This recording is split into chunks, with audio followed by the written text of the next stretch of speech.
very warm welcome to all the participants. Thank you for joining for today's webinar uh, on green hydrogen economics, cost curves, financing, and business viability. I'm glad to host you today as part of P Manifold and P Manifold EV CAD along with You Imagine. We have Mr. Santosh from You Imagine joining today's session with us. Um, Very briefly, to give you a brief context about this topic, globally, green hydrogen has shifted from pilot discussions and now going in the development phase. We understand that globally, 40 to 60 countries have now started working on their roadmaps, announced the strategies, building up gigawatt scale of projects, and are under development across Europe, Middle East, Australia, US, and there are certain capital commitments also that are going forward. Yet, despite all the activities that are taking place globally in the green hydrogen, I think central to everything everywhere remains the same, the economics and bankability. In India, under the National Green Hydrogen Mission, we are also entering the execution phase, like the global is phase. Global is also entering with ambitious production targets that we have planned 5 MMT by 2030. There's a electrolyzer manufacturing push in the country. There are early offtake signals from refinery, ammonia, as industries, and steel. But the key question today is not only about capacity addition, that is green hydrogen production, but it is also about cost competitiveness. And what truly shapes this cost curves today in India is how close to we are to this sub $2 per kg hydrogen under Indian renewable tariffs, right? So how financiers are pricing technology offtake and policy risk, and can projects achieve financial closure on purely commercial terms? So, in today's discussion, along with our panelists, Mr. Sanjeev Sharma and Mr. Chaitanya, along with Santosh, we will try to decode and try and understand all the nitty-gritties that are today in India, the challenges that we are facing, and how do we answer this question of what are the best bankable projects, what cost curves we are looking forward to, what cost trends, price reductions we are anticipating. So I think that is how we will focus today's discussion upon. At P Manifold, we have been working broadly in the energy and utilities with a focus now on green hydrogen as one of the new technologies. At P Manifold, we have been working across four verticals of policy, strategy, engineering, and training. We have been working with governments across the globe, helping them develop strategies and roadmaps in all the emerging technologies, including green hydrogen, carbon. We are supporting corporates to strategize their decarbonization strategy. We're also supporting with the due diligence, and training and capacity building is one of our main agendas that have come out from the different consulting programs that we have done. And we also understand that in line with today's topic, when we talk about the economics of any technology like green hydrogen, when we talk about developing a project in this space, when we talk about the cost curves and analysis, we understand that there is a bit of lack of awareness in the industry today, and this is where I think we need a lot of capacity building, which is important. We need a lot of awareness about different technologies, about the cost economics, even in the financials ecosystem. There are people who want to finance these kind of projects, and understanding of technology, and that is where I think we have also planning to launch a green hydrogen program catering to that. You will have a slide in front of you, can scan the QR code for that particular program, and have a look at this program that we are planning to launch in March. Along with Santosh, where we will actually go deep dive into assessing feasibility of green hydrogen across different applications. So everyone can just have a look at this module and try and understand the benefit that will help you in your ecosystem. I think going forward, I will ask my colleague Shruti to give you a brief overview of what is happening today globally, just to set the context, and post that, Santosh, you can take it forward for discussing. So before that, I will quickly introduce our speakers briefly. So today we have Mr. Sanjeev Sharma. He's the Vice President, Business Development Corporate Strategy at GH2 Solar. He's a senior infrastructure and clean energy leader with over 30 years of experience spanning water, desalination, renewable energy, and clean hydrogen infrastructure across India, Middle East, and global markets. He brings deep technical expertise, commercial acumen, and execution leadership, having successfully delivered and scaled different infrastructure projects across multiple geographies. We also have Mr. Chaitanya Malurwar. He is the AVP at Green Hydrogen Systems, Electrolyzer Technology and Manufacturing, Fuel Cells and Hydrogen Dispensing. He's a clean energy professional with deep technical expertise in green hydrogen system, electrolyzer integration, and EPC project delivery. He has a hands-on experience across the hydrogen value chain and has played key role in transitioning hydrogen concepts into deployable on-ground projects. I welcome my both panelists today for this discussion, and thank you a lot for joining for today's discussion. Over to you, Shruti. You can start with your context setting. Yes. Am I audible? Yes, you are. Okay. So coming to the point that what makes hydrogen special is the high energy density that hydrogen is having compared to that of various conventional fuels such as gasoline and diesel, which accounts for nearly 120 megajoules per kilos in terms of gasoline, which is hardly 44 megajoules per kilo. It acts as a long duration energy storage in terms of if you compare that with in case of batteries as well. So hydrogen is having a good storage point of view. Whether you can store it in salt caverns, whether you can store it in type 3 or type 4 kind of cylinders. Thirdly, zero carbon at a point of use, that is it is having a zero emissions at the point of source. That means it does not have any kind of CO2 SOx or any kind of particulate emission at the point of use. Also, the refueling time for hydrogen, it is comparatively lesser. In case of battery, it generally take hour, but in case of hydrogen, it hardly takes 3 to 15 minutes, which makes it a new kind of alternative fuel that is also in terms of which is also better in terms of battery as of now. Coming to why globally the world is growing in terms of green hydrogen is because of the decarbonization strategies that various companies as well as the countries are making. Decarbonizing the hard to abate sector is a very big challenge for now. Various sectors such as steel, cement, fertilizer, refineries are having higher amount of emission that are generating greenhouse gases year on year. That is the main reason why hard to abate sector need to have a good low carbon emission fuel. Hydrogen being one of that, it is being looked after as one of the key enabling source in the future. Meeting net zero commitments. So many countries are having their own NDCs, having net zero targets, and that is the reason why a country want to achieve it as soon as possible. Since hydrogen being one of the source having comparatively lesser emission in terms of fuel source, it is seen as a major chunk of player in terms of fuel efficiency and reduction in emission. Also, enhance energy security. Many domestic green hydrogen production reduces dependence on imported fossil fuels. That is, the amount of feedstock that is required for producing green hydrogen is the renewable energy and water, which is easily available for any domestic, which is available for most of the countries domestically. So that is the reason why the volatility and the supply shocks are not major problems for any country that is witnessed.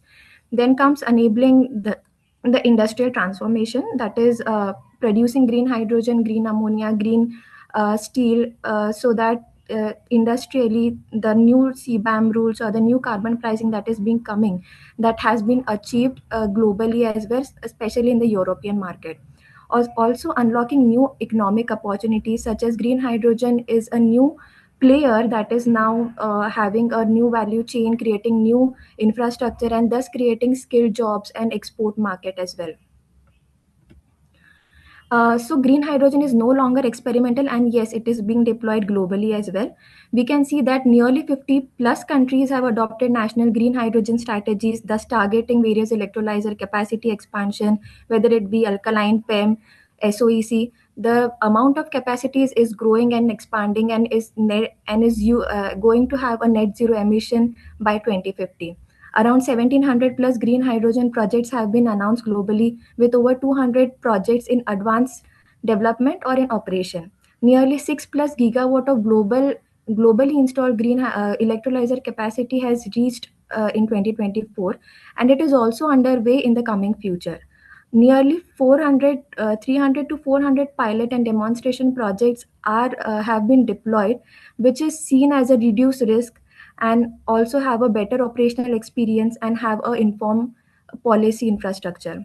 It has been seen that a committed amount of USD 110 billion has been gone for project past the financial investment decision as of late 2025. Many use cases such as industry, mobility, power grid, shipping are now being demonstrated with the help of green hydrogen. Coming to India, the National Green Hydrogen Mission has targeted for 5 million metric tons per annum by 2030, which has supported the developers of the country by with an overall funding of nearly 20,000 crores INR. This is not just limited to the national economy, but has also been deployed by many states also. States such as Maharashtra, Gujarat, Uttar Pradesh, Andhra Pradesh, Rajasthan, Orissa, some part of Kerala, they are also having some of their major target and also into the green hydrogen ecosystem, thus targeting their ports, their infrastructure, handling various pilot projects such as developing catalysts, developing various kind of materials that can that can be switched for higher grade platinums, and some of the pilot projects that are also working under fuel cell and many such application under green ammonia, green hydrogen. So Maharashtra, Gujarat, and these states have their own targets, such as Maharashtra having zero point 0.5 million metric ton of green hydrogen production by 2030. They want to have a capacity. They had also capacity capital cost subsidy up to 30%. They've also introduced waivers and exemption on electricity and water as well as stamp duty. Similarly, Gujarat has also introduced a 3 million metric tons per annum of green hydrogen by 2035. This is a very big target for 2035. Still, Gujarat is very supportive of their developers and having nearly 5 lakh acres of land on long term lease to their developers. They are also having state specific interest subsidies as well as tax rebate for their developers. Uttar Pradesh, on the other hand, they are having 1 million metric tons per annum of green hydrogen production target by 2030. 100% of electricity duty exemption for first decade has been announced. Capital subsidy of up to 40% for initial projects has also been targeted. Andhra Pradesh is very optimistic with zero point 0.5 million metric tons per annum of green hydrogen production up to 2028. SGSTs and reimbursement and land incentive are some of the uh, key major key major things that has been targeted by Andhra Pradesh for its developers and production players. Rajasthan, on the other hand, is also having 1 million metric tons per annum of green hydrogen target by 2030, also providing a capital subsidies of nearly 30%, thus also providing a waivers on its wheeling and transmission charges. Coming to the levelized cost assumptions, and we have just one example and one case study moved here. So we have seen that currently the green hydrogen production cost, the levelized cost for the green hydrogen production has been till 2024 in a general context has been nearly $4 per kilos. And as far as our case study has been concerned, we have taken a case study for a 50 megawatt electrolyzer plant running for a 20-year lifespan, having an annual discount rate of 6%, running on alkaline electrolyzer, 80,000 hour of stack, as well as we are having 100% solar capacity and electricity annual consumption having 55.14 kilowatt hour per kilos. So we just run a use case in terms of India. In that we have observed that nearly a very optimist number, we have observed like nearly the cost of green hydrogen is $4 per kilos. out of which this has been seen that 52% goes for electricity distribution, 36% goes for capex, 9% goes for the opex side, and nearly 2% goes for the stack replacement that happens nearly 10 to 9 years of every life cycle for any electrolyzer. This case has been seen without subsidy, and we see that over the coming years, as we have seen that in 2024 government has also announced SIGT site scheme for various developers. So subsidy has been provided to such developers. So that is the reason why the subsidy being provided for 3 years, nearly 50 INR per kilo in the first year, 40 INR per kilo in the second year, and 30 INR per kilo in the third year. So assuming for a 20-year lifespan from 2025 to 2040, we see that from $4 per kilo, with the help of such subsidy, around $0.07 uh, per kilo of price has been reduced, and per year going till 2040 it reduces to $2.5 per kilo. But compared to the target that government is having to reach the green hydrogen price parity with the gray hydrogen, which is nearly $2 currently, nearly $2 to $1.8 nearly. So this subsidy needs to be increased, or the level of things that are level of parameter that are influencing such levelized cost of hydrogen needs to be operationalized, optimized. That will help this 2.5 or $2 can come to the parity in very recent years, such as in 2030 itself. This is just a case study done by our team here. So we wanted to here therefore have this session to understand that what are the different parameters that will also affect this cost with the help of incentives, financial measurements, and how this can happen in the coming future and not take that much of years, such as till 2020, 2040 or 2045. Sure. Thank you, Shruti, for that quick context setting and also showing some of the realistic numbers. So clearly, I think from Shruti's presentation, we could make out that cost curves need to be really evaluated. We need to understand what will be those levers that will actually bring down the cost, because we're talking about $2 per kg. It has to be competitive to the gray hydrogen that we're working. And I think industry is making efforts to reach out that numbers. We need to understand the timeline by which we will try and achieve this kind of $2 per kg or sub $2. So because at the end of the day, I think everybody is looking to increase this technology, move towards decarbonization. But yes, economics have to be considered at a strong level. So yes, over to you, Santosh. We can quickly start with the Q&A, and I can pitch in with the questions that I have with me. Yeah, over to you. Sure, sure. Thanks a lot, Yamini, and thank you very much, Shruti, for the context. And very warm welcome to all of you. Very warm welcome to Sanjeev ji and Chaitanya ji. Today we'll have a very interesting discussion, right? So let me first start with Sanjeev ji, right? So I mean, GS2 Solar has been one of the front runners when it comes to let's say hydrogen adoption and projects in India, right? I mean, right from projects in Tuticorin to the NHPC project to winning some of the tenders as well.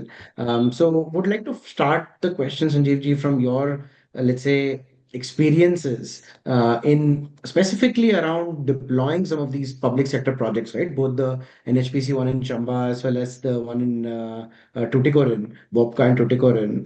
Like what were the key learnings specifically from the cost side? I mean, and how could those learnings be deployed in some of the larger projects which you are involved in currently, and a number of projects which are coming up? So would like to start off with that question, Sanjeev.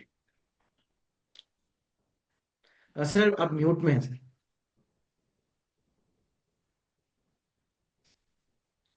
Now, audible? Yes, you are. All right, great. Santosh, good to meet you here.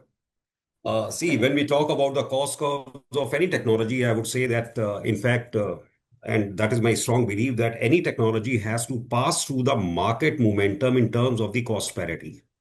However good the technology might be, but until and unless it is not competing with the other set of the technologies or the technological solutions available, nobody would be in a position to accept that technology as a game changer. Now, of course, the green hydrogen is at this inflection point wherein it still has to prove its cost parity. And over a period of time, in fact, if we look at the last 5 years of the green hydrogen cost, whether it is in India, and specifically, I would be limiting my discussion to the Indian context, because the Europe, in fact, and some other places may not be very, very fruitful, or I would say, kind of the conducive for the production of the green hydrogen. But few continents, including India, I would say, and perhaps Middle East could be these two, or thirdly would be MENA as well, to certain extent, wherein these three continents would be very well positioned to bring down the cost curve.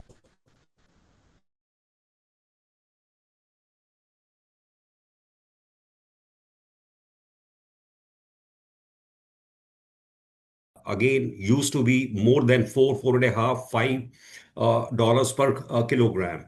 But with the introduction of the National Green Hydrogen Mission, January 2023, after the allocation of the subsidies for the electrolyzer manufacturers as well as for the green hydrogen production, and today I would say with the a bit of the localization of the electrolyzer manufacturing capacity, the cost, in fact, today already has touched almost, I would say, $3.10 or $3.20.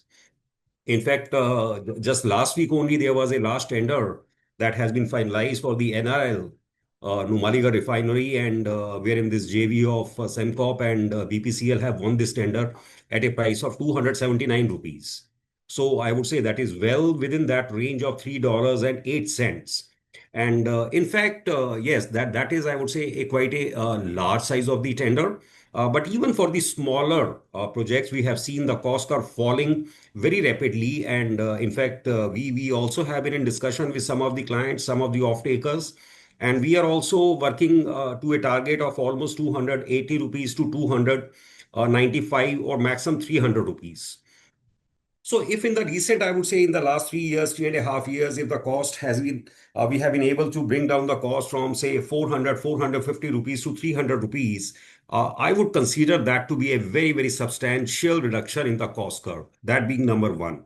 Now, as the green hydrogen adoption will increase in various sectors, whether it is, fertilizers, whether it is chemicals, whether it is, mobility also to certain extent. However, I strongly feel that the inland mobility may not be a very right sector to approach at this point of time.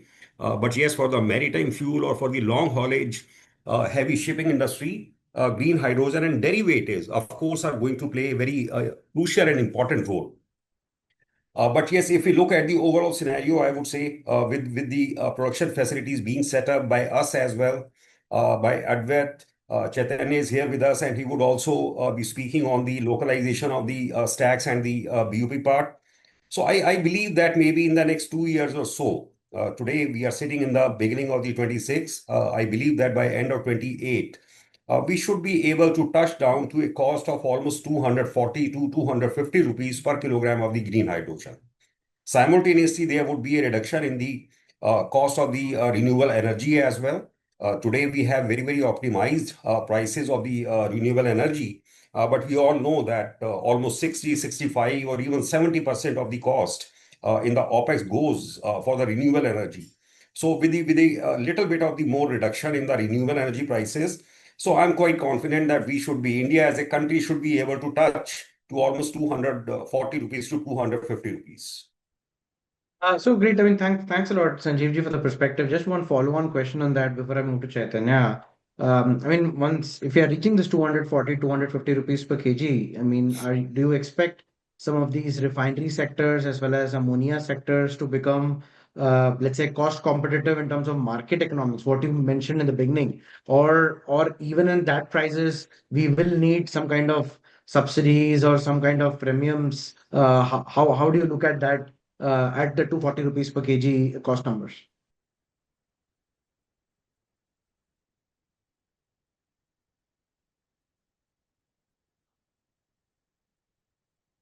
Sorry, Santosh, this was to me? Yes, yes, this was to you. I mean, I was just following up from your Okay, comment on two things, right? One, you mentioned that for any technology to accelerate, it needs to meet the market. And towards the end, you mentioned that, 240 rupees per kg is what we can achieve. right. If these two happen, I mean, do you believe that at 240, are we reaching break evens for the refinery and ammonia sectors, or are we still expecting green premiums and subsidies at those price levels as well? Very nice question, I would say, Santosh. See, even if we touch upon, a price of 240 rupees or 250 rupees, now when we compare it with the gray hydrogen, for example, ammonia is being produced for the last more than 100, years now. Yes, of course, the dominance, I would say, is by the gray hydrogen only, which is almost more than 99% of the total production of the ammonia or the fertilizer, whether it is NPK based or any other. Yes, I believe that even with a price tag of 240 rupees per kg, still some kind of the support mechanism or some kind of these subsidies would be required for the green hydrogen, for the green ammonia. Reason being that gray is still available at a price of almost 2 USD, which is about 180 rupees or 190 rupees maximum, you can say. So 180, 190 rupees. And on the other hand, if you have the green at a price of 240 rupees, that still would have a marginal impact, I would say, on the eventually the end cost of the final product. Though it may not be very, very substantial. It may not be very, very substantial, but it will have some impact on the end product. Now, as I said that even if we are able to achieve this 240 rupees price tag, still, I would feel that maybe perhaps for the next 2 to 3 years, post 28, and rightly as we know that the National Green Hydrogen Mission is going to support the green hydrogen ecosystem and economy in India till 2030. While we may be a little delayed because the kind of the projects that we have, right now, in fact, they are taking a little longer than the expected. But I believe that by 2032, uh, the cost parity should be achieved, whether it is between gray and the green hydrogen. And at that point of time, I believe that there would be a much wider adoption of the green hydrogen, green ammonia, and whether it is other derivatives by all the industrial sectors. Got it, Sanjeev ji. I think that's a very positive and optimistic outlook. We'll kind of peel that onion a little bit more as we go through discussion. I'll move to Mr. Chaitanya. Chaitanya ji is part of Advait, and Chaitanya ji himself has been in the hydrogen industry for a very long time now.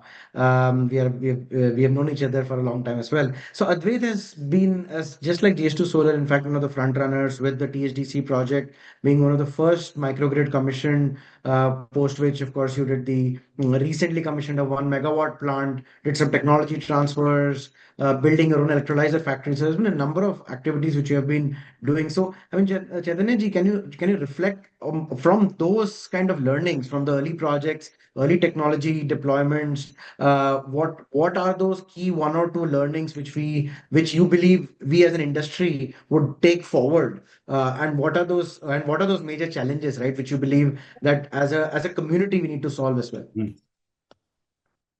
Hi, Santosh. Thank you so much for giving me an opportunity to speak.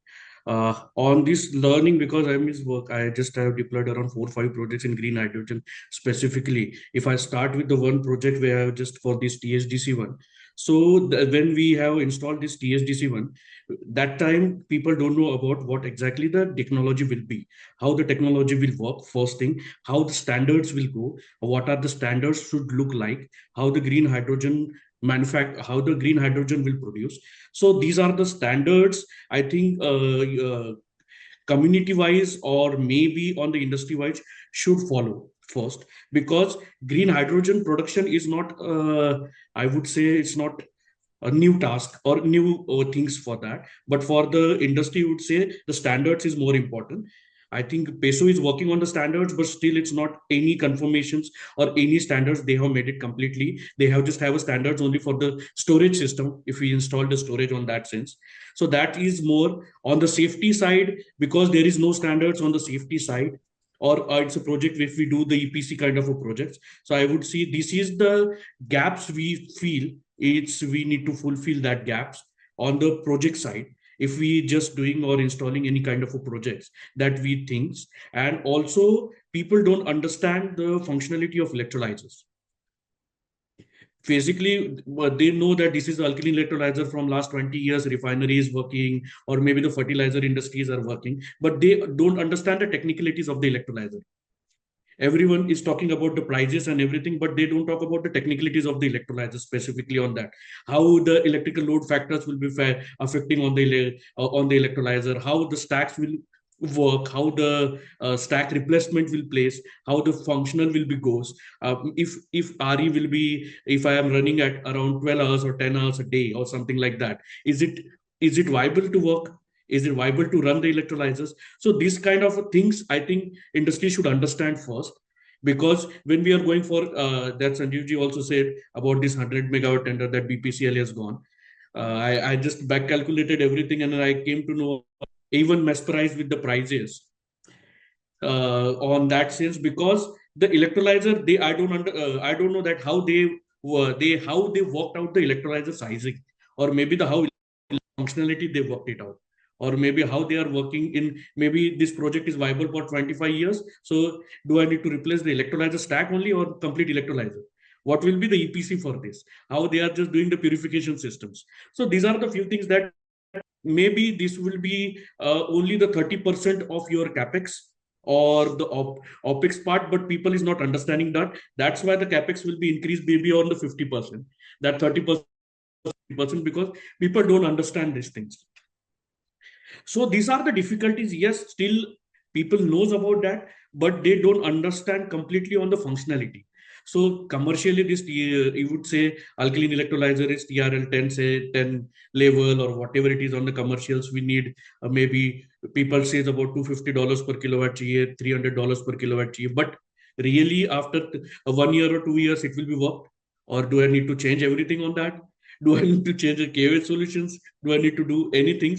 So that kind of a clarity, I don't think so industry has have at the moment. Yes, once the projects will be commissioned, once we also be run, because now I run the TSDC for 1 year, so we understand how with the fuel cell it works.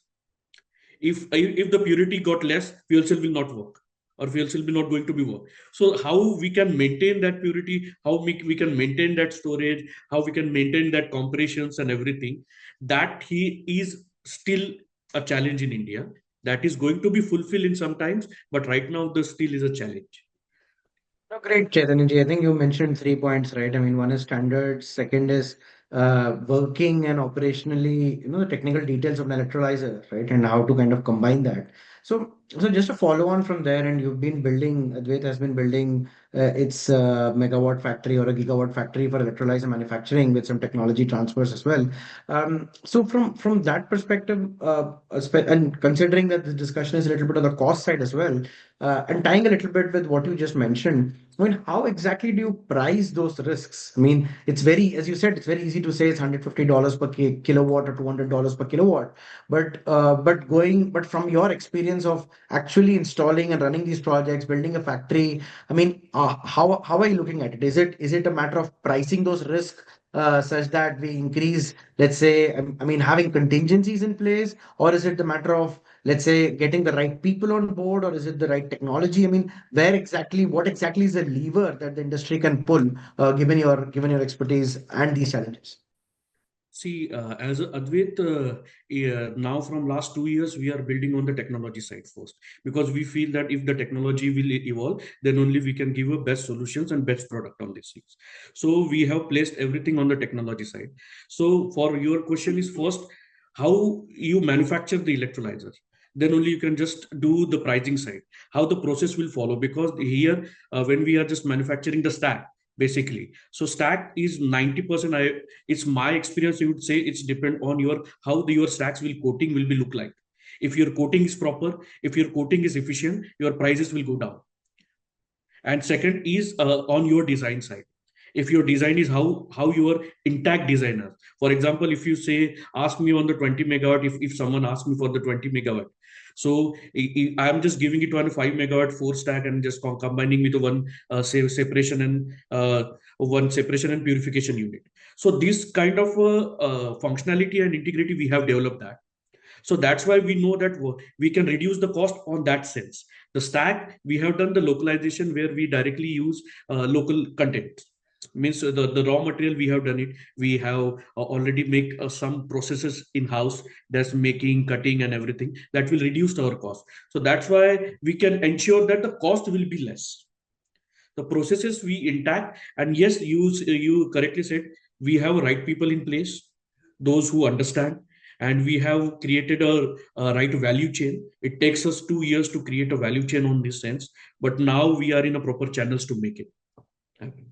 Got it, got it, got it. I think that's great, Chaitanya ji, that about electrolyzer manufacturing. That's an important thing. And then borrowing that and coming back to Sanjeev ji, GS2 Solar has also been building a gigawatt factory, if I believe, in Madhya Pradesh, together with one of the partners from South Korea, right? So how is your approach towards specifically around reducing the cost of the electrolyzer, and how do you see the forecast with respect to, for example, building this manufacturing facility in India, localizing the supply chain versus buying from China or buying from Europe? I mean, how cost competitive are you looking to get, and what is realistic? Chaitanya ji, you're on mute. Sorry, Sanjeev ji, you're on mute. All right. See, of course, while we will have, whether it is me or whether it is any other, I would say, Indian manufacturer, when we go for the localization, of course, there is going to be a cost competitiveness that we are going to achieve.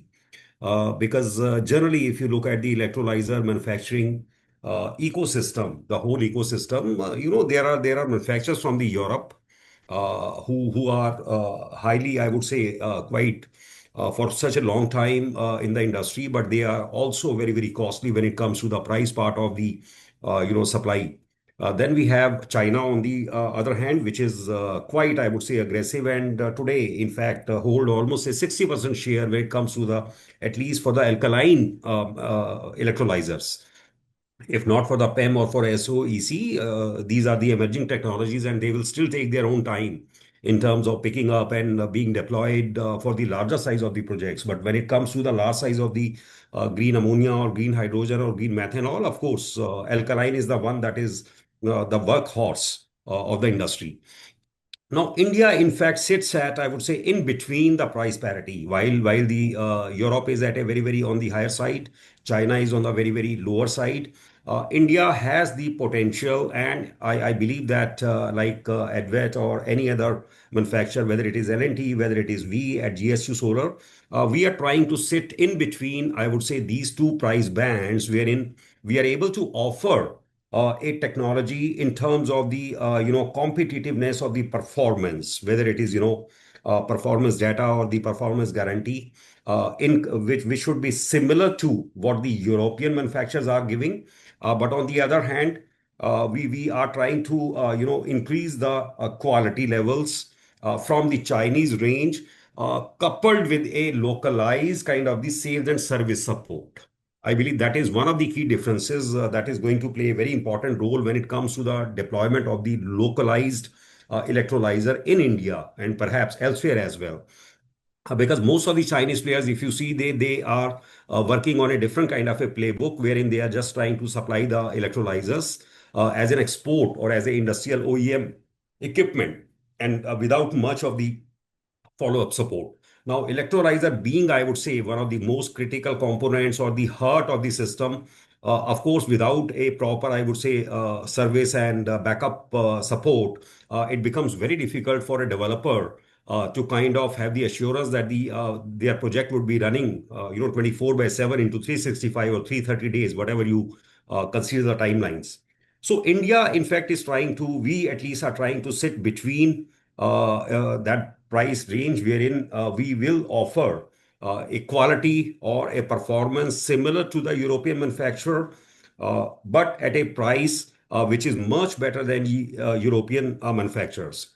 And in terms of the quality parameters, of course, our electrolyzers are going to be the similar or better in terms of the efficiencies, in terms of the electricity consumption, when you consider, but with a localized service and support. So as GS2 Solar, in fact, our target is that and as Chaitanya pointed out, that it takes a long time. to create a complete ecosystem for the localized, vendors for the meeting the supply chains. It takes time. They have done it because I believe that they started a little earlier than us. We are kind of, a follower to them, trying to catch up. But yes, we also are in a deep process of creating our complete supply chain, wherein we are developing the indigenous kind of the components. But yes, initially we may not be able to achieve the 100% of the indigenization because it's a long process. It takes time to reach down to the depth of the technical philosophy of any a high, I would say, technical product, and achieve the 100% of the indigenous localization. But yes, we are targeting about 82 to 85% of the localization, which I believe that we should be able to achieve easily, barring some of the components which we may want to import in the beginning, because we don't want to spend another 2 3 years waiting for those components even to be indigenized. So our intent would be that whatever best we can do at this stage, with whether it is 82%, 84%, 85%, let's get it done and start with the indigenous production, and the rest will follow in the next couple of, I would say, years, perhaps in the next 2 to 3 years. Got it, Sanjeev. Just one, I mean, that's great, right? I mean, with respect to the trajectory and considering that we're sitting in between, right, European and so there are a couple of questions, follow-up questions on that. I mean, one of them, um, let's say if you look at some of the latest Chinese tenders, and looking at stack prices of close to around at a larger capacity of about 80 to $90 per kilowatt alkaline, and system prices of about 120 to $150 per kilowatt compared to European, which is way above, right? 700, 800, even $1,000 per kilowatt. So, I mean, from an Indian context, right? I mean, the kind of things which you are building, I mean, again, commercially, it will be difficult to kind of give a number, of course, right? Depends on the range. But on a broad level, what do you think that we will be able to achieve, or you'll be able to achieve to start with, right? I mean, when you kickstart or your first product comes out in 27 or 28, and how is that expected to decrease by 2032, 2033? I mean, what is that start point and what is that end game in terms of price band from $1 per kilowatt for a large offtake of electrolyzers? See, Santosh, even if you look at today, I would say in today's scenario, the Indian manufacturer are in a position to offer a price band of almost 350 to 400 USD per kilowatt, I would say. Now that translates to almost 3 crore 60 lakh rupees or 3 crore 70 odd lakh rupees per megawatt, which is very reasonable in comparison to the European prices. I do not know any other European player who is in a position or willing to offer at least, I would say, 700 to $800 per kilowatt of the prices, even if today whether they have to supply in Middle East or in India or any other Asian country. So I believe that when it comes to the comparative part for the from the European manufacturers, we still are at much better and much lower in terms of the pricing. Now, coming back to your question, wherein you said that the Chinese perhaps are offering maybe 80 or 120 USD per kilowatt. See, the last what I heard was about 225 to 250. I'm not aware, to be very honest here. I would not be guessing it out. But I haven't heard any Chinese supplier even offering a price of 120 or $100 per kilowatt. But yes, as I said, that see, China in fact is treating the electrolyzer as a industrial kind of the equipment, while Indian manufacturers or the project developers, they still are into this kind of the situation wherein we are trying to see this as a very highly technological kind of the solution. China is playing a different playbook wherein they are just commercializing this as a commodity, and that is one of the reasons. That is one of the reasons that they have been able to achieve a lower price. But yes, I do not feel that we also need to do that, because of course green hydrogen is not something which is a fit for all. You cannot push it at all the places. It has to be pushed and it has to be deployed where it works best.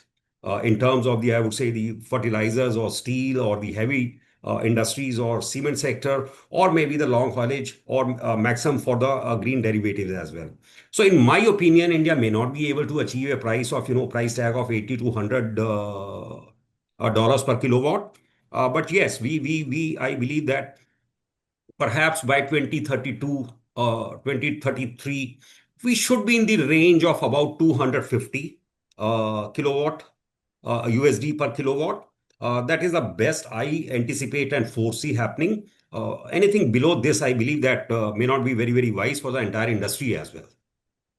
Got it, Sanjeev ji. So those numbers I was talking about was the recent Chinese tenders from Sinopec, right? I mean, where some of these parties, such as Longi, Sungro, Peric, etc., won those tenders. So, and also there is something which is very interesting happening over there, right? I mean, in the initial tenders, the electrolyzers were being offered as a full turnkey solution, but then in the most recent tenders, they are trying to, some of these Sinopecs of the world are splitting the supply, or I would say demand, where they're asking to for the OEMs to just quote for the stacks, and they would do the BOP and let's say the engineering themselves, which is very much in line with what you said, that they are treating as an industrial kind of products, right? I mean, in comparison to full projects. So from there, I mean, very much aligned on those numbers.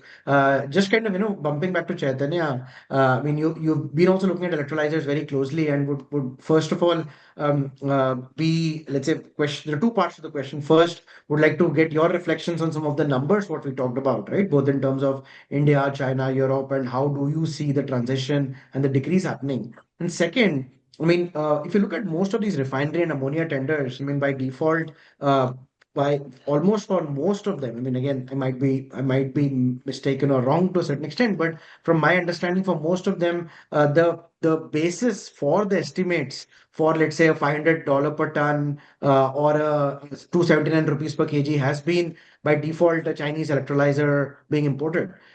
So what exactly are we going to do as electrolyzer manufacturers? Are we going to export it to Europe and to US, or how are you looking at that from a market perspective? So two parts of the question. Thanks, Okay, Chaitanya. so on the first part of the question, the prices, what you have mentioned, that I have also heard that the prices, what you have said, that around, I heard it around $180 per kilowatt on the stacks and the system side. See, there is a two factors with the Chinese player, because I am working with the Chinese player, I know that. But the prices difference is on the standards. So Chinese follow GB standards and we follow ISO standards. So for the ISO standards, the prices are going to be increased anyhow because the manufacturing process is different for the ISO standards as well. So because of initially only the prices are the variant. As on that, so definitely when it comes to India, India follows ISO, not going to be GB. When we just have a project in China, the GB will be definitely less. If you are going to buy GB right now, the prices will be less. But you are going for ISO, that prices will be definitely increased, are going to be. And European ATEX will be much higher sides on that because of their safety designs and everything. On the prices that Sanjeevji also particularly mentions about the prices of India and what we are thinking also right now is around $400, 350 to $400 per kilowatt, what we are thinking on that at the moment. And after maybe 5 years, it will goes with 250, max probably the 250 because of the design competitiveness. And I assure that we cannot do the comparison with China because they are manufacturing themselves by the membranes and the gaskets and everything. We are not going to do that. As a electrolyzer manufacturer, also we are not going to be do that. So that is also 5-10% of electrolyzers. So on that, it will not reduce on this sense. So on that electrolyzer, yes, sir. No, you carry on, Chaitanya. I will just add on something later to your statement. Okay. So on the prices side, sir said proper answers on this. The prices we are thinking on the same because if we go with the reducing price, so there is nothing on that. We cannot comparable with the China. And for the second answer in the refinery, yes, you are right. They are just taking Chinese prices. And they are just taking the Chinese prices around $250 per kilowatt. If it's my assumption, because on the 100 megawatt thing that they want to do it, and after the duties and everything, it will be around $250 per kilowatt what they are taking on the refinery standards as well. But this for the Indian context or Indian manufacturer, if you ask me, we cannot beat on $250 per kilowatt for next 5 years should be. Now adding to what Chaitanya just now said and Santosh on this point, I think we should not fall prey for the Chinese gain. Correct. See, Chinese, of course, they are able to kind of monetize the things, and they make everything as a commodity. But this is something which at least for the next 5 to 10 years is not going to be treated as a commodity, and Indian manufacturers should not fall prey to that game wherein we try to beat them in terms of the pricing. We have our own advantages. We have our own, I would say, reputation in terms of the manufacturing standards and the quality. You look at any of the Chinese products. Yes, they are good in copying. They are good in doing the things. But when it comes to the mass production, over a period of time, you would see the cost dropping very heavily, but equally compromising the quality as well. Now, I recently was talking to one of the project developers, and who recently quoted me this price of that China is offering me a price of 220 USD per kilowatt, and I offered him a price of 400, 350. In fact, I came down to. And then I asked him a simple question, and I asked him that what is the availability that he's offering, the Chinese supplier, what is the uptime or the availability factor that he's offering. And to my utmost surprise, Santosh, Chaitanya, I was rather shocked to hear from this Indian developer, engineering head, who said that, sir, I did not ask him that what is the uptime or the available time of the electrolyzer. And I asked him, my dear friend, please tell me if there is a supplier who is offering you half the prices, but also half of the uptime, which is 50% of the availability for your plant or for the electrolyzer. Now, here is a supplier who's offering you perhaps 70% more price, but guaranteeing you and willing to take the penalties on anything less than 95% availability of my equipment. Who would you go for, and who should you go for? And just try to plug in these numbers into your Excel sheet, and the Excel sheet itself will speak for. So I think there is a lot of technical awareness also to be there. While there are certain big size of the developers who are very well aware of these kind of the operational aspects, but there are many who are simply working in the superficial stage of the project developments, and they do not understand the criticality of these kind of the important performance or the guarantee parameters. No, absolutely, Sanjeev ji. I think both Sanjeev ji and Chaitanya ji pointed out right. I mean, we have to do an apple to apple comparison. It's about the standards, it's about uptime, it's about efficiencies, and perhaps taking all those into discussions, things would change. So just wrapping up that part, Yamini, over to you for your next question.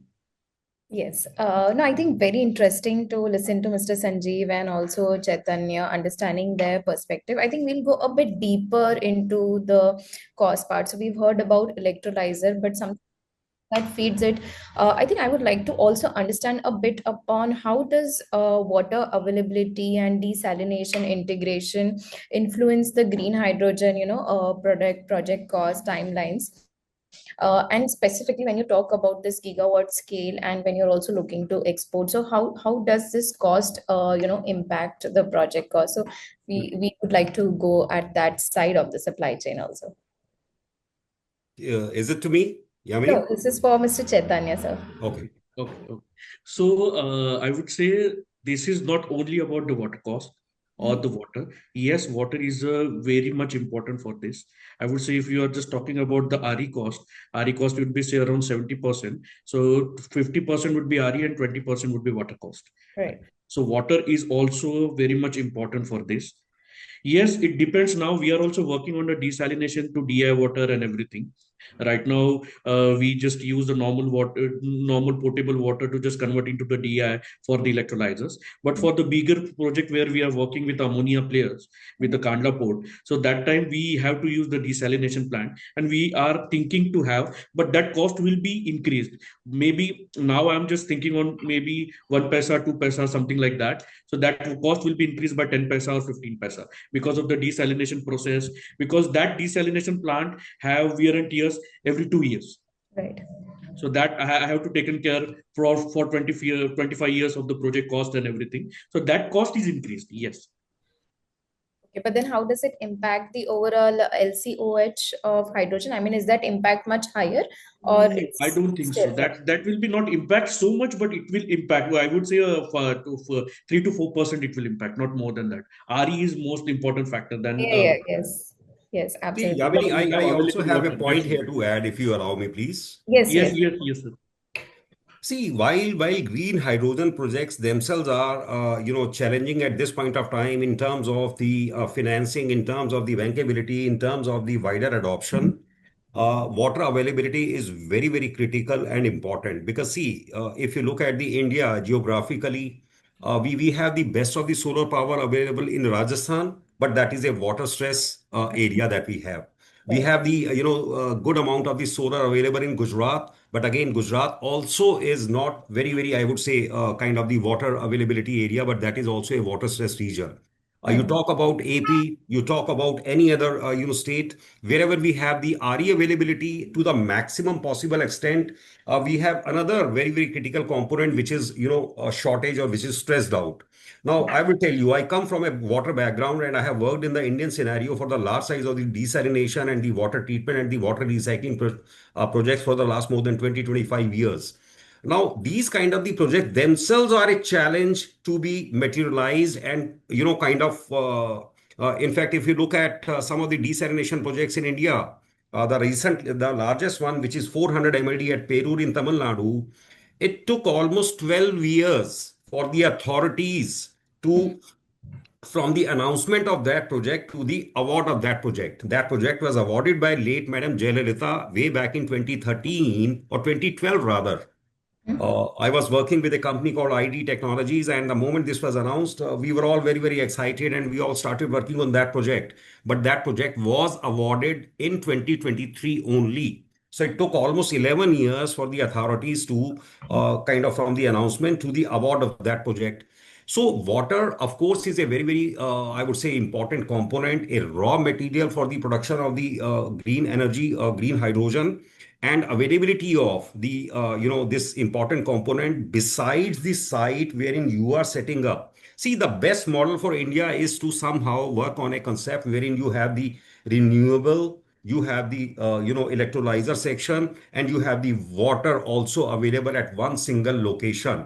And to beat everything, I would say, if you have the end user also at the same location, that makes the cycle perfect. If you are missing on to any of the things, whether it is RE becomes then the the wheeling charges, the losses, the cost of these kind of the things will impact the LCOS to a great extent because the electricity will be about 65 to 70% of your OPEX.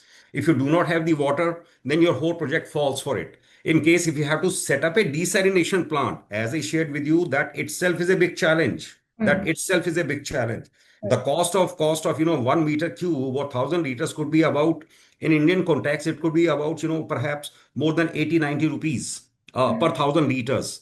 So that additional cost as well as additional liability of developing such a project.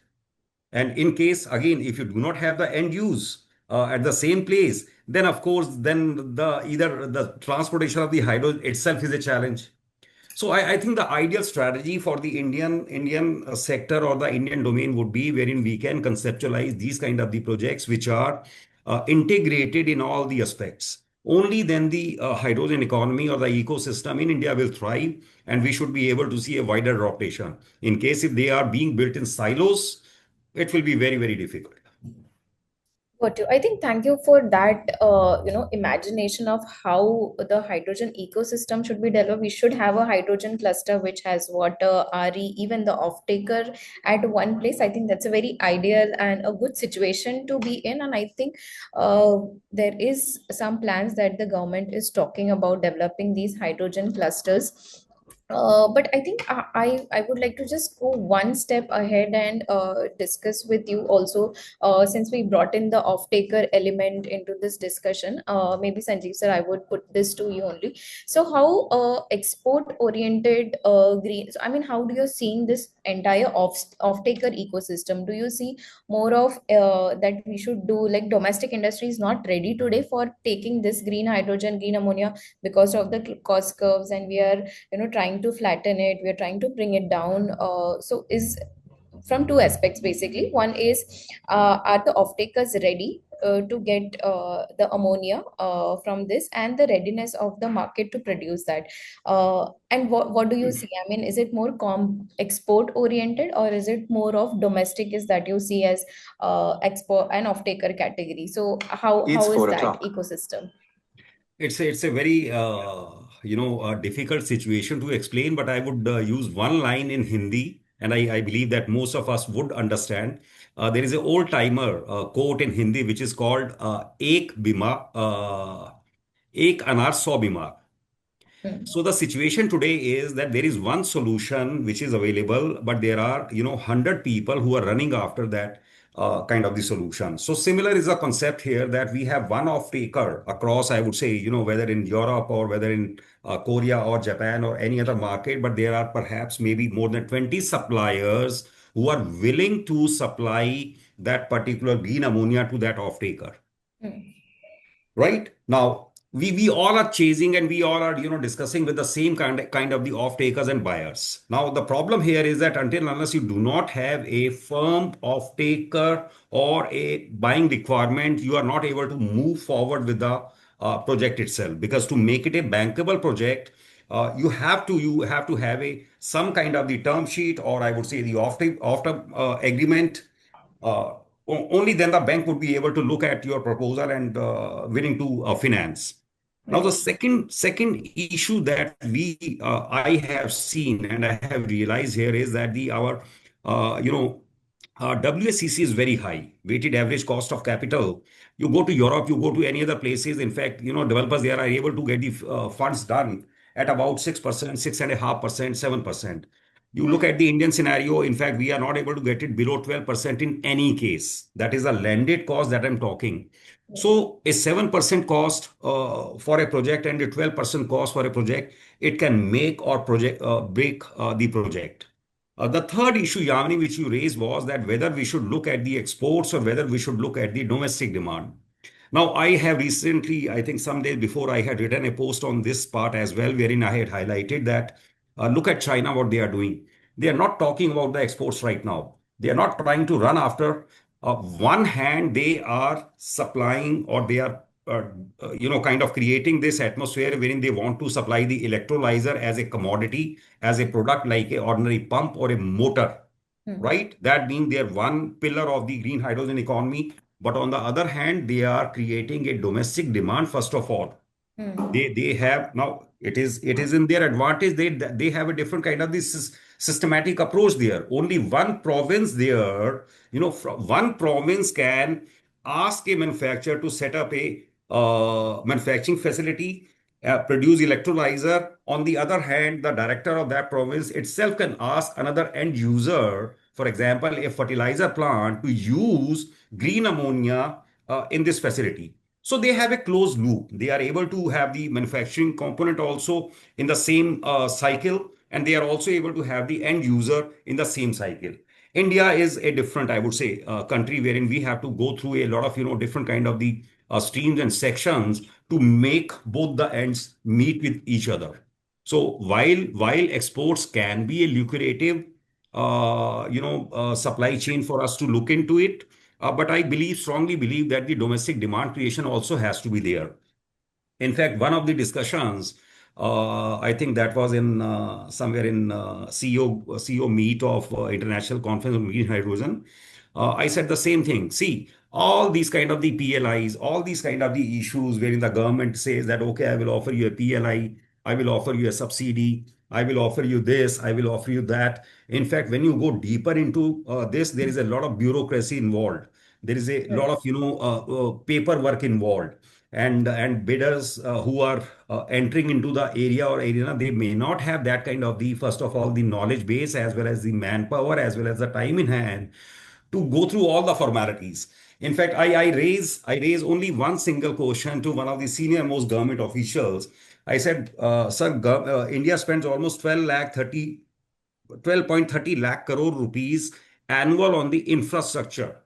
This Hmm. year budget for the India for the infrastructure creation is 12.30 lakh crore rupees. And I had only one single question. I said maybe out of this you would be perhaps buying steel and cement worth about 3 lakh crore rupees or 3.5 lakh crore rupees. So why don't Indian government does one thing? They can simply say, guys, out of my 100% procurement of the steel this year, I would buy 90% the conventional steel, but 10% should be my green steel. And that will settle the whole issue. See, industry has the will, industry has the technology, industry is willing to pump in the money as well. But we need to see the demand, we need to see the market. Only then we would be able, or we will have the courage to go ahead and make 1 plus 1 plus 1 equal to 3. And no kind of incentives, I would say, are required. The more, see, any product or any technology will be successful only when it will be adopted by the market, and market works on the economics. Right. If Right. you make it 90 plus 10% of the demand aggregation, you are done with the steel, you are done with the cement, you are done with the fertilizer as well, you are done with lot many things. Right, right. No, absolutely. I think we resonate on that. Having that clearer demand signals from market, it actually helps a lot of things. Price discovery is one thing. Of course, it gives a lot of certainty in the way the projects have to be planned. Export is more something what we understand from market, because it is more, it gives a more clearer perspective, because Europe has certain mandates, like they need 10% of exports, and that's why India is running behind exports and trying to sell to them in that form. Domestically, that does not look that attractive, because we are seeing announcements, but then that strength and confidence with which people are not coming up as an off taker, I think that is somewhere market is and people are trying to figure it out, that okay, where do we see a lot of market. And that's why I think the pathway that the industry is taking, I think they are keeping it both sides open, export as well as domestic. Wherever they get an opportunity, they will tap in.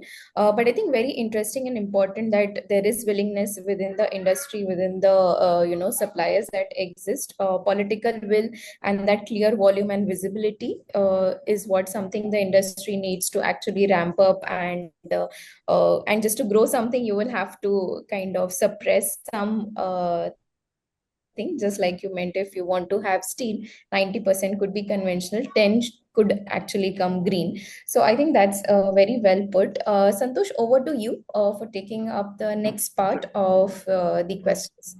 Sure. So, I mean, looking at the time as well, just, I mean, a couple of questions after that, we'll get into Q&A. We have covered the electrolyzer part, we covered some of the early experiences, we covered the domestic export as well. I mean, I want to touch upon the renewable energy side as well, right? And of course, question to Chaitanya ji, I think Advait has recently also inaugurated its first BESS factory, not factory, I would say, the plant in GUVNL, right? I mean, the groundbreaking ceremony was there. So for some of these green hydrogen projects, both small scale and large scale, what kind of RE prices are you looking at? A, B, is that pure, well, let's say RE, is it hybrid? Is it with BESS? What kind of utilization are you targeting? And C, what kind of procurement levers are you looking at, in the sense that are you all building it yourself? Are you also looking to procure it specifically for some of these larger projects? If you can talk a little bit around the economic aspects, on some of the numbers, what you see now and what you see going forward, it will give our audience a very good perspective on, I would say, the most important aspect of the LCOH. Yes, yes. So thank you, Santosh. So what is my perspective, and as well Advait, on that sense, is on the RE side, we are looking on the two options, I would say. It's depend on, yes, definitely with the solar plus hybrid would be a best, plus wind or something like that. I was just working with one project right now in the Kandla port, where I was just discussing with them for the RE in the two options. If I just use 12 hours solar direct, so what could be the things, and if I use 24/7 RTC, what could be the things? So this RE, Advaita has this clarity on that. We are not going to have our own assets in RE. We'll just taking it from the RTC from somewhere else.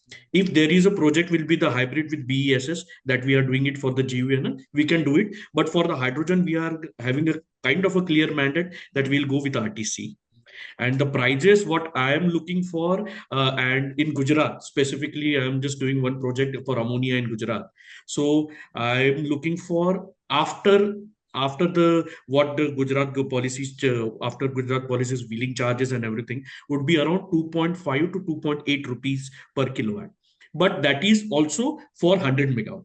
It's not for the smaller ones. If you go for the smaller ones would be around 4.5 to 5 rupees, but that would be a anyone's personal asset, and you are just getting a subsidy on the government side, and you are getting the wheeling charges on that sense.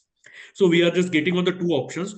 But for the hydrogen liable project where you just mentioned about this 200 megawatt for Assam as well, how Semcob or BPCL will be going to like that.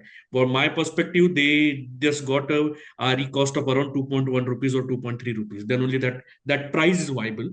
And when I just go through the Assam policies and everything, that is viable because they have just done 100% wheeling charges will be reduced, and they will have a special green, if they are using it to the green power, they have special RE subsidies for that. And no transmission charges, though no substation charges as well. The land will be, they will get it a 99% lease and everything. So these are the factors if you are going for the both options. Chaitanya, just to kind of clarify something, when you say Yeah. 2.1 for the Assam one, 2.5, 2.8, so are you saying that this is this is at what capacity utilization factors? I mean, This is RTC 24/7. This is 95% utilization factor. so by 24/7, we are looking at 2.5 rupees, right? Yes, yes, But that then, was. but then just to clarify, I mean, if you look at some of the recent FDRE tenders, right? I Hmm, mean, the most recent one, firm and dispatchable renewable energy, I mean, hmm. that was at 6.5, 6.6 rupees per kilowatt hour, right? So, I mean, why is there such a big difference for a green hydrogen plant versus an FDRE tender, which is having such a big number? I mean, is it to do with policies? Is it something else? This is basically do with the policies. If you just go with one of the right now there is one option with the SECI, they have ended up with at around 2.8 rupees also. That is the quantum of around 200 megawatts, something like that. They are ended up in 2.8 with the policies. Got it. So Got it. I'm Got just talking with the policies. Without policies, if I'm just you are talking about Maharashtra would be around 6 rupees. So I'm it. just out of 50% wheeling charges if I calculate it, because I want to do one project with there, and they told me that it will take me around 4.5, max to max 4 rupees. And for the Gujarat, the policies are very intact. Because of the policy, wheeling charges are less, and they are giving a whole subsidy on that. They are also giving on the capex side as well. If we calculate complete on that, that will be around 2.4 rupees. Got it, got it, got it. And just following up on that to Sanjeev ji, I think GS2 Solar has been also, I mean, is actually a developer on the solar side as well, and also been participating in some of these solar plus BESS 2 hour, 4 hour storage tenders. I mean, how do you see these prices, and what is your view on that, and how is that? I mean, are we expecting this 2.5 or 2.8, what Chaitanya said, going down to 1.5, 1.8, 1.2 over the next 5 to 10 years, or are we seeing that flattening out? I mean, how do we see that trajectory as well as the current costs?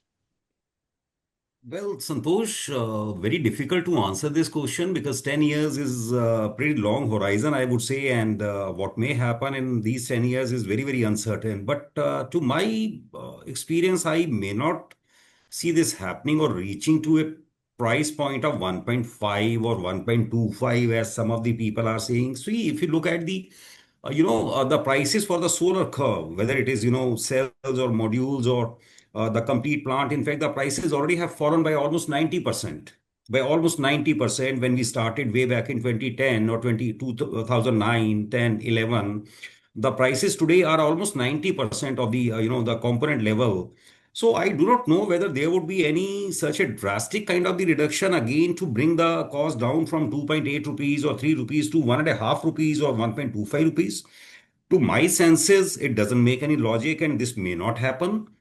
Yes, we still may see another a little bit of the I would say cost parity or reduction, which could be about 2.5 2.25 rupees. That is the best I would, as a person, want to look at the prices when it Got it. comes to the solar prices. Got it, Sanjeev ji. So, I mean, very interesting discussions, right? I mean, right from $700 per kilowatt in the electrolyzers to even 180 and somewhere in between, and same for RE as well. So we have a very wide range. So with that, I think thanks for the formal part of this discussion. So we'll move to Q&A. I mean, there are quite a lot of questions from the audience. We will first perhaps cover the Q&A box, and then I'll just walk through those questions. And Yamini, I think you can look at the webinar chat. There are some interesting questions there as well. So the first question. Yeah. So the first question by Rajesh ji talks about India's plans to produce 5 million metric tons. I have a small query. Is GS2 production plan by private sectors included in the national target? For example, AM Green is producing has a target plan for 1 million tons. So the question is it public sector only or is it private plus public? Sanjeev ji, would you like to take that? No, it is cumulative. It is both. It is whether it is, any public entity or whether it is PSU or a private player like us. We all are together going to build this, and there is no distinction or differentiation between whether you are a PSU or any other type of the sector. It is Got cumulative that we are all trying to achieve. Got it. Got it. Another question to Sanjeev ji, I think I can try to streamline it. One of the questions very interesting is if cost parity with gray is 2032 and domestic markets needs to have a subsidy bridge, that would mean that it will be commercially, let's say the only commercial viable offtake would be for exports. So what are the biggest compliance barrier do you see for Indian projects trying to qualify under EU RFNB? So two parts of the question. One is if you say that parity is 2032, then we can only export, we cannot do domestic. Is that true? Yes or no? And B, in case of exports, what are the compliance barriers? See, I would not say that the only option left with us is exports. Now you look at the one of the very, very, I would say, interesting at the basic sector, which is, your ammonia or the fertilizers. Now, this industry in India is controlled by the government of India. In fact, a few months before, I had gone deep into it and tried to find the overall impact of the replacing the gray hydrogen with the green hydrogen. Now, the one bag of urea, in fact, in India is being sold at a controlled price of 268 rupees for the 50 kilogram. Now, if you take out the resultant component of the gray hydrogen and you replace it with the green hydrogen, Indian government, in fact, is has a total subsidy of almost 1.67 lakh crore rupees for this entire food sector or the complete, ecosystem. Now, the difference between using the gray and the green hydrogen there was almost 3,000 crore rupees. So, on the one hand, you already are spending 1,67,000 crore rupees. And if you replace a substantial part of one of the inputs, which is gray hydrogen, with the green hydrogen, the overall impact on that particular subsidy bill was 3,000 crore rupees, which I would say is negligible or which is a round off kind of the error. This is again what in fact, when Yamini asked me and I suggested that why doesn't the government go ahead and do this kind of that, okay, I will buy 90% of the conventional steel and 10% of my steel would be green steel or green cement. Again, the overall impact on a capex budget of 12 lakh 30,000 crore was coming out to be again the total, the premium. If you look at the premium of the green steel and the premium of the green cement, that was coming out to be almost 5,000 crore rupees. So these are very, very, I would say, negligible kind of the amount for a budget of a size of a country of India, but they would really give a domestic kickstart to the sector, wherein I do not have to kind of, run after the people that asking them to buy the green hydrogen for me, but there would be a inbuilt intent and a market created by the government themselves instead of generating these kind of the PLI schemes or these kind of the subsidies. The market itself would be demanding that, okay, I need to produce 10% of the green steel. So they would be looking for the technology, they would be looking for the developers, they would be looking for the right kind of the people that they should be approaching. Now, similarly, yes, export have their own benefits, but please trust me, export to a large extent erode your competitiveness as well. See, green hydrogen today, the best use case is wherein you produce the green hydrogen at one point and you consume the green hydrogen at the same point. That is the best case of the green hydrogen. That is, as Yamini said, very idealistic kind of the situation. And that is what we all wish for. But yes, trust me, converting green hydrogen into green ammonia or green methanol, followed by the storage, followed by the logistics, followed by the safety, followed by the compliances, is another challenge, and that keeps on adding to the cost of the final product to a quite an extent, quite an extent.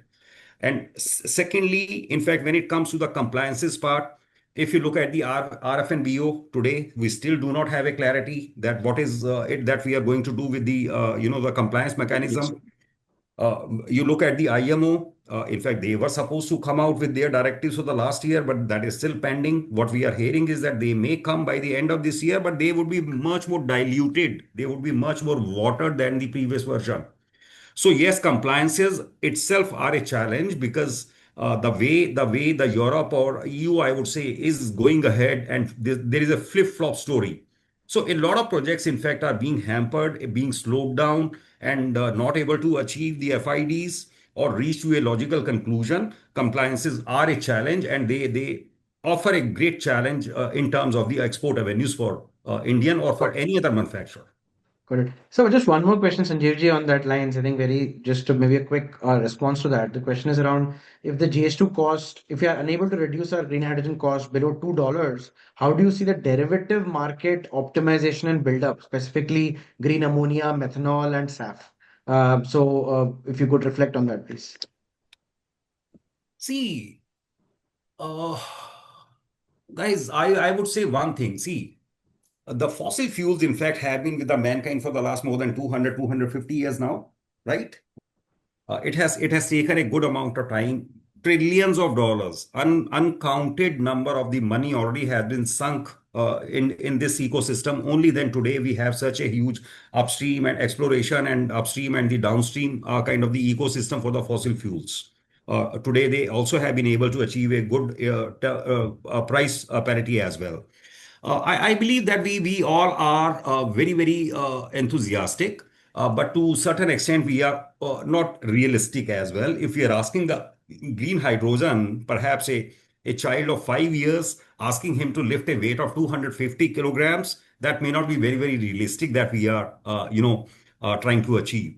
In my fair senses, in my fair opinion, again, as I said, it shouldn't be pushed across all the fit for all solution, but it should be used and utilized and pushed wherein it has the maximum impact in terms of the output, in terms of the carbon emissions, as well as the lowest impact in terms of the end resultant, end pricing.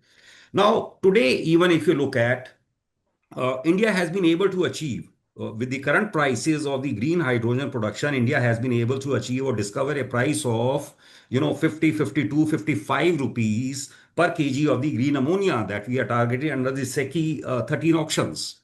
So going forward, if we are able to further reduce the prices, so I do not see any challenge in terms of the prices, I would say. In terms of, I would say, it is actually the utilization and the wider adaptation by the industry across various segments. And once there would be a wider adaptation, of course, the prices will again fall and they will continuously keep falling. And that will again make the cycle complete, I would say.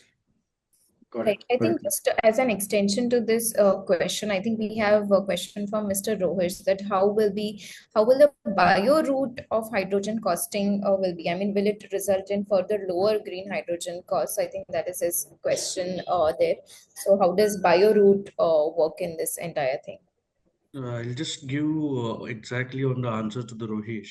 It depends what kind of a bio routes you're looking for, because there are few different bio routes which will be there. There is a gasification, oxygasifications are there. Then there is a plasma gasifications. It depends on what kind of a bio route you're looking for. That's the first.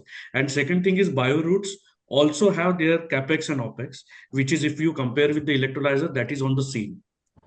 Only thing is their opex are little bit less, but the capex will be more higher than electrolyzer cost as well. So there are ifs and buts with all the things. How you can just utilize, because now also gray hydrogen is you are just inputting natural gas or maybe the diesel to make a gray hydrogen. So Right. this is also one of the form of a bio routes if you're using bioethanol or bio something like that. For what producing that, that is also a cost. If you just ask me on the green hydrogen on the both of the ways, that would be, I would say, the similar. Okay. But here we are using more water. Here is using not water. These are the different processes how you want to utilize these things. Okay. So not no major differences in It the depends. It cost depends. and the There is. If you benefit. are going for the gasification, I would say the less. If you're going for a different routes, it will get more. Okay. Yeah. So And one tentatively, I more mean, thing we on can. that on the bio routes, if Rohish is asking, maybe he was asking about waste to hydrogen kind of a thing. Mhm. That waste is also important because the waste you will not get it. This is not a normal waste. You can use it to produce hydrogen. Right. So this is kind of a segregated waste which you have to do treated with a different processes, and after that you have to make it. Right. Right. So this is for that. I think next we have a very interesting Yamini, if you question. allow me, I may add one liner here. Sure. Sure. See, as far as the price from the hydrogen from the biomass or bio waste is concerned, absolutely the price could be a bit lower, I would say, or maybe a bit higher. I do not know. I haven't gone into the deep details of the pricing part. But the biggest challenge when it comes to the hydrogen from the biomass or bio waste is the availability of the feedstock at one single location, which is the biggest challenge for the scale up. When you're talking about 1 million metric tons of the green ammonia, just try to imagine what kind of the feedstock you would need at the Right. inlet to be collected across and then brought to one location. That itself is unrealistic, I would say, to conceptualize a project. Right. So I think we need to do a reality check when we actually Yes. go into the implementation side of it. Although the technology exists, it might be cleaner, sounds more less emission intensive, but then the realities are a little bit different. I think next we also have a very interesting question from Mr. Jan Philip. So he said, do you expect an impact from CBAM for the implementation of green hydrogen? For example, in steel production and machinery for export to Europe. So if you add the ETS price for carbon emissions, a large part of the extra cost will be paid for by this. So do you expect the impact of CBAM? So maybe I think Chetan, you want to go ahead with this? Uh, I would say yes, we will see that, but right now there is no clarity on these things. See, there are the private players that I am working with SR, I am working with the Tata Steel and all. They are doing by their own for this. So there is nothing clarity on that. How much would be the impact? They are doing by their own to just produce it in India and just sell it to the Europe. So all this kind of things there is there, but still there is no. I would say there is no clarity on that side. How much and how it could be impact on this. Right, but I think people who are developing this project, they are taking cognizance of CBAM Yes, and then yes, maybe working yes, yes, around yes. in that because that's more stringent. So even companies like Renew who are looking at exporting Yes, yes. primarily for European, but then they also see potential on the other side, that's the Japan and South Korea. So anyways, they are, I think, considering So if you CBAM just and ask working me around that that aspects. SR is doing a bigger project in Gujarat only. So they are just making the manufacturing facility of 1 gigawatt of electrolyzer here to just produce that hydrogen and utilize that in the UK. So Yeah, this kind of a things has already been happening in India. So yeah, maybe it takes because they have their airports. So this is on the private side they are developing on this. So yeah. but how it impacts on the industry still it's not clear. Yes, yes. I think that will let the market evolve and then Yeah. we can look at what and how the impact is.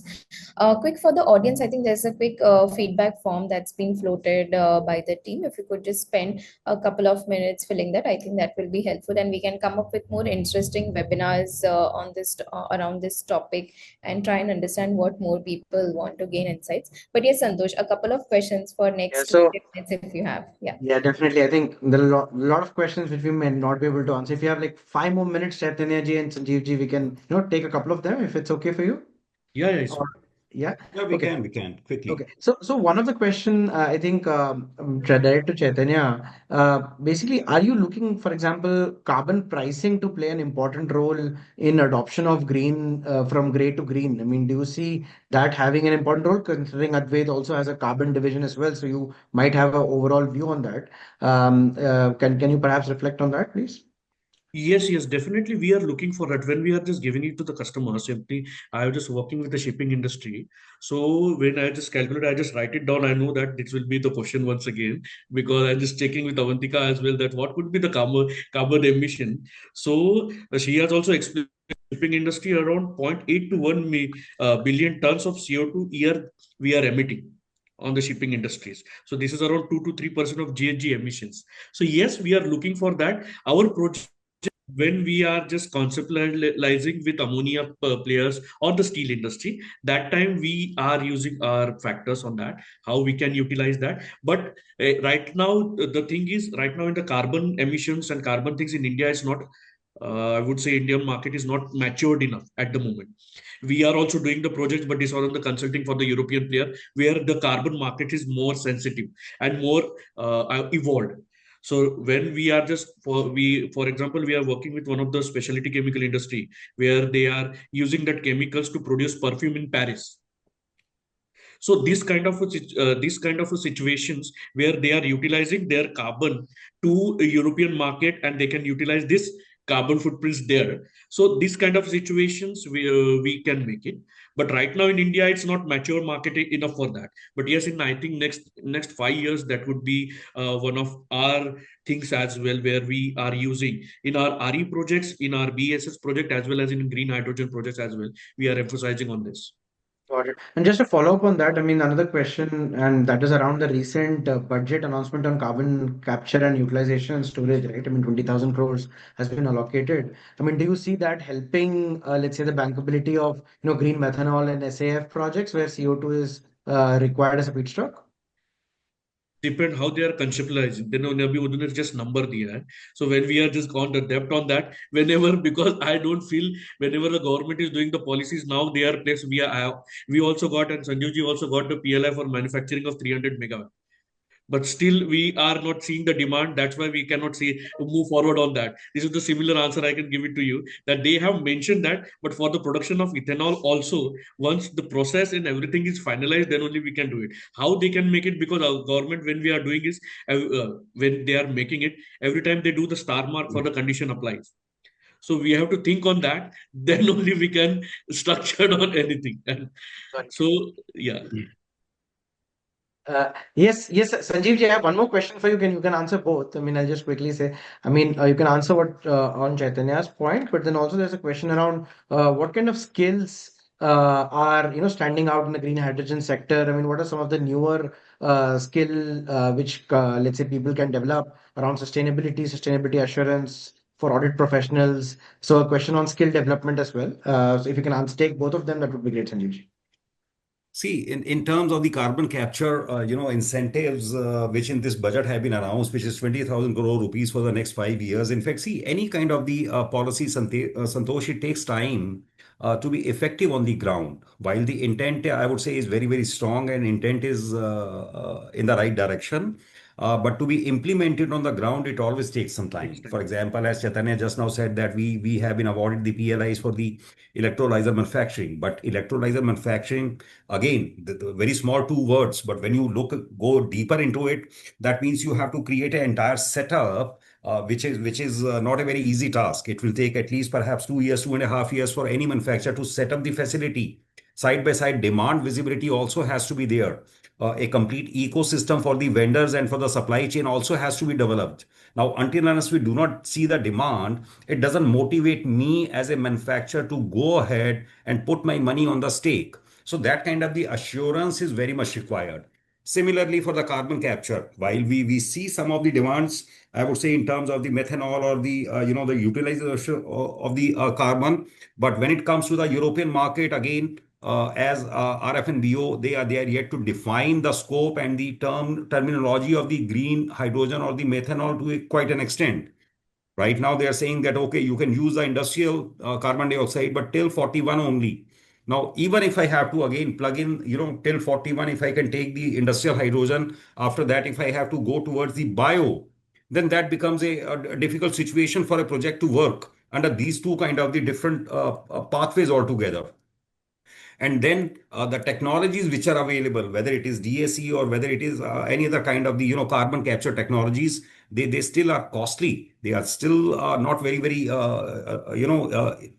terms of the lower capex.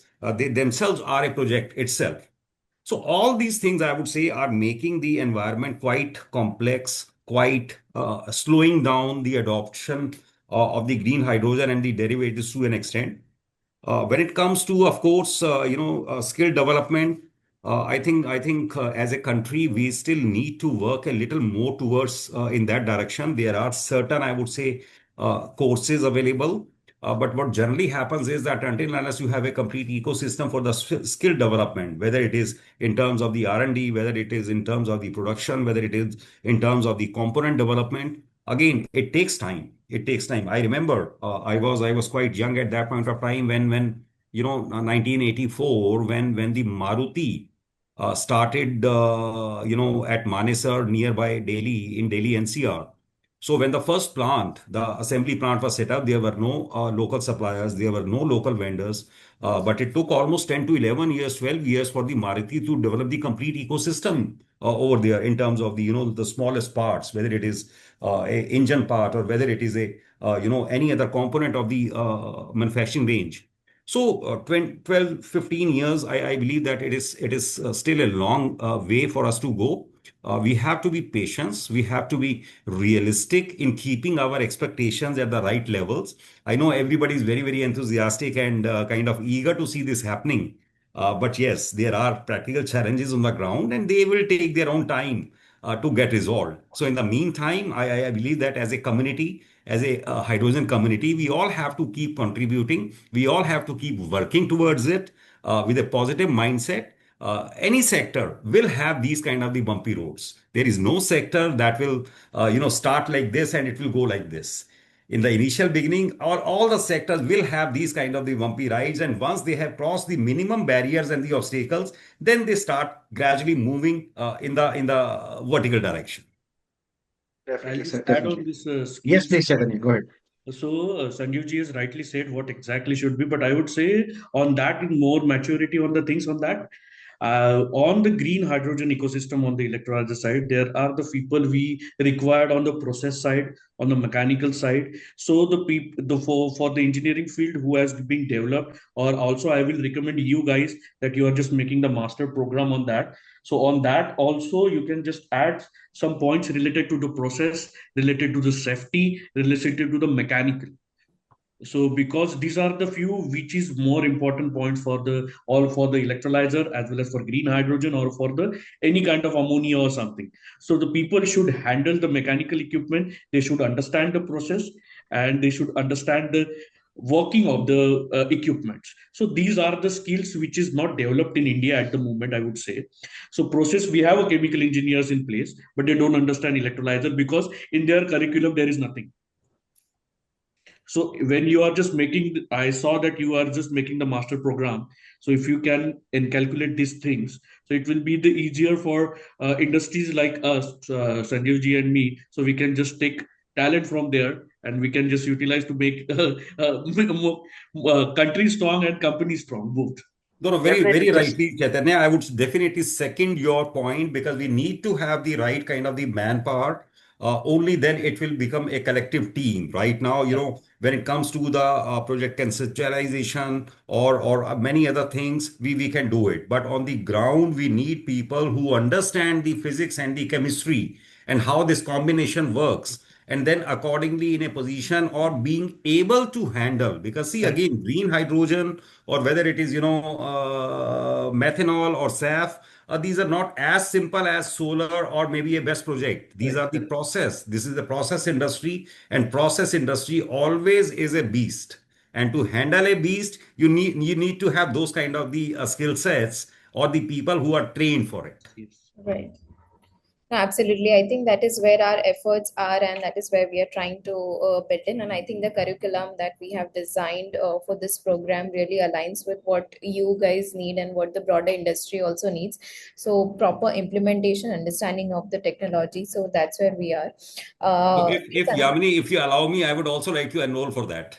Absolutely, sir. definitely. You're I most also. welcome. You bring in your people also. We will upskill them Yeah. and put that efforts. We'll bring in more experts from the industry as well who understand this kind of implementation challenges and help us navigate the challenges and come to solutions. So I think we will be more than happy. Please do share the details with me. Let me circulate to my team Sure. and let me see that if there are people who really want to go ahead and enroll with your courses. Absolutely, absolutely. We'll do that. Yes, I think we haven't exhausted all the questions, but we are running short of time. There are a lot of things people have found it really interesting, and thanks to Mr. Sanjeev, Santosh, and Chaitanya, I think this is a very well done panel. Very well, very valuable discussions that we have. We understood lots of challenges, ground level implementation challenges. We understood about the cost drivers today and what it will take for us, to really bring down the cost curves.